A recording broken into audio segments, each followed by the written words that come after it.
কারণে ভরাট করে দেওয়া হচ্ছে, সেটার জন্য আমাদের জীবিকা বিপন্নে পড়েছে এবং তার কারণে আমাদের সংসার চালাতে প্রচুর পরিমাণে সমস্যা হচ্ছে।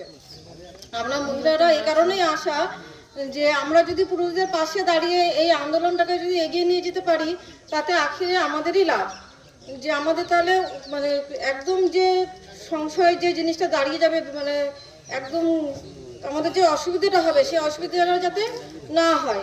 এবং আমাদের দাবি হচ্ছে সরকারের কাছে যে সরকার যেন আমাদের হচ্ছে দাবি দাবাগুলো পূরণ করেন।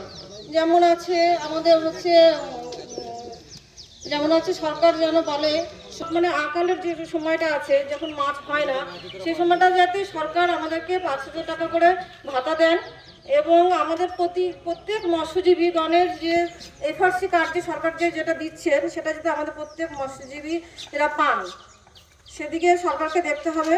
এবং যারা মৎস্য বিক্রেতা রয়েছে তারা যেন উপযুক্ত বাজার এবং ঠান্ডা বাস্ক সাইকেলের ব্যবস্থা হয়। আমাদের মৎস্যজীবীদের ব্যাংক ঋণ, প্রশিক্ষণ, জীবন ও চিকিৎসা